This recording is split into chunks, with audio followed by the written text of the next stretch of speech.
మా మండల నాయకులకు కూడా నేను సూచన చేస్తున్నా, ఎక్కడైనా మీరు చెబితే వినలేదనో, మీరు నిలబడొద్దంటే ఎన్నికల్లో పోటీ చేసిండ్రనో, లేదా పక్క పార్టీ నుంచి గెలిచిండనో ఎలాంటి వివక్ష చూయించకండి.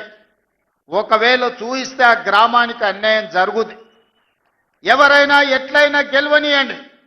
మన నియోజకవర్గంలో ఏ గ్రామంలో ఏ తండాలో ఏ సమస్య ఉండకూడదు, ఏ వివక్ష ఉండకూడదు. ఈ నియోజకవర్గంలో అందరూ మనకు కావాల్సిన వాళ్ళే.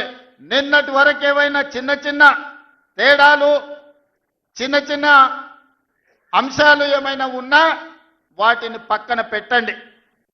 ఈరోజు మనము పెద్ద హోదాలో ఈ నియోజకవర్గం ఆశీర్వదిస్తే బాధ్యత నిర్వహిస్తున్నాం. పెద్ద హోదాలో మనం ఉన్నప్పుడు పెద్ద మనసుతో మనం వ్యవహరించాలి. చిన్న చిన్న విషయాలను గ్రామ కక్షలను పెంచి పోషించకూడదు. గ్రామ కక్షలకు వ్యతిరేకంగా గ్రామాల అభివృద్ధికి పాటు పడే విధంగా ప్రతి గ్రామానికి ప్రతి తండాకు రోడ్డు, గుడి, బడి, నీళ్ల ట్యాంకు, చదువుకోవడానికి పిల్లలకు విద్య వైద్యాన్ని అందించి ఈరోజు మనము ఉన్నతమైన నాణ్యమైన సేవలను ఈరోజు మనం ప్రజలకు అందించాలి.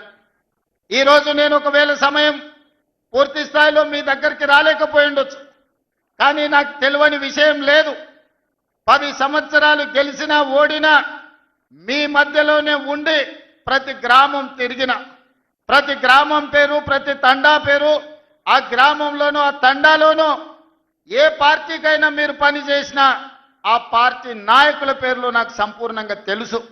అందుకే 2009 నుంచి 2023 వరకు ఎక్కడ నిలబడ్డా, ఎక్కడ గెలవడానికి అవకాశం ఉన్నా మళ్ళీ ఇక్కడికే వచ్చి మీ మధ్యలోనే ఉండి ఇక్కడే ఎందుకు పోటీ చేసినా అంటే ఇది నా కుటుంబము, ఇది నా సొంత ప్రాణంతో సమానము. అందుకే కొడంగల్ శాసనసభ నియోజకవర్గం నుంచే తిరిగి ఎన్నికల బరిలో దిగిన.